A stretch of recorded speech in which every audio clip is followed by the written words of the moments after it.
G'day everyone, it's Lazarus here and welcome back to another video. So I've been taking a look at my red root floaters lately and I have a bunch of multiplying red root floaters in the tank behind me, the 80 litre, and this has a pretty bad light on it, so you technically call it a low light tank. And then I've got a bunch of red root floaters in my 90 litre tank, which has 2 lights installed to that tank, full spectrum lighting, so you call that setup high lighting. So today I thought it'd be really interesting to compare how red root floater reacts in low light and high light conditions, and I've yielded some really interesting results here and I think it's worth making a video about, so I hope you enjoy. With that said, let's dive straight into the video. Alright, so I think it's safe to start off with the low light tank, so one that you'd not expect to have much results, but to be honest it probably has a result that many people want to achieve, and that is propagating this plant. Now this plant has just been propagating itself by growing new leaves, and you can see it's just all over the surface of the tank. It's crazy, and I only started off with probably about that much of it, and that was only about 2 months ago, and now it's just everywhere. And I actually took out a heap the other day and gave that to a friend, except it's all come back again, and you can see below there's actually some that are stuck underneath more leaves of the red root floaters. And what I'm seeing in these low light conditions is that they're growing really well and they're actually propagating really quickly. I don't know why this is. I think the low lighting, it's something that they need to reach to get more of it, because since it's not any good lighting, they need to reach to the light to continue photosynthesizing. And so the red root floaters are growing all these new leaves that are reaching up towards the light. I think that might be why. If not, let me know. But another thing that I've also realized in this low light conditions is that it's lost its red coloration. Technically you wouldn't call this red root floaters, but believe it or not, it is. So if you look at the actual leaves, you can see they're like barely red. Some of them have a bit more red than others, but most of them are really just green and a really pale red. So maybe the low light conditions are a great one to propagate your red root floaters, but for display maybe not so much. Let's move on to the red root floaters under the high lighting conditions.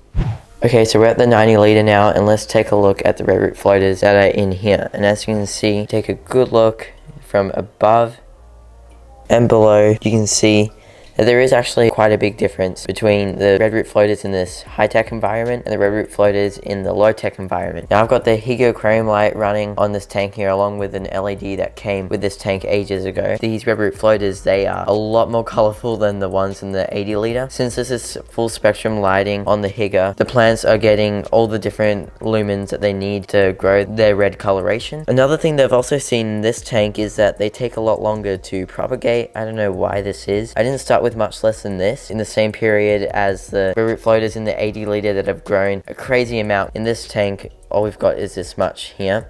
Now I think maybe one of these reasons is because it's got more flow. You can see that this flow does usually slow down the growth of the red root floaters, but it might also be the highlighting environment. But even if it's just the flow, the highlighting environment, you get more of a red coloration out of your red root floaters, and then in the low tech environment you get more of a green. So what I would do if you have flow in your high tech tank is, if you have a low tech tank that doesn't have much flow in there, propagate a bunch of this in your low tech tank and get a load of that going on, and then introduce that into your high tech tank, and they will start coloring up. So overall what we saw is, in low light conditions, red root floaters tend to propagate and grow a lot quicker, because usually there's no serious filtration on that tank where there's not much flow, so they tend to grow a lot quicker. And then we've seen in high light conditions that they don't tend to grow as fast, because usually there's surface movement, and they also tend to get a lot more red, which is usually what you want. So for displays, I recommend a high tech setup for red root floaters. But if you want to grow them and get a nice surface carpet of this plant, then I recommend first growing them in low light conditions with not much flow on the water surface. Then you can move them to a tank with high lighting, and it doesn't take too long for them to adjust and color up. Thank you so much for watching, guys. There you have the high lighting versus low lighting when it comes to red root floaters. So I hope you enjoyed and have a great day.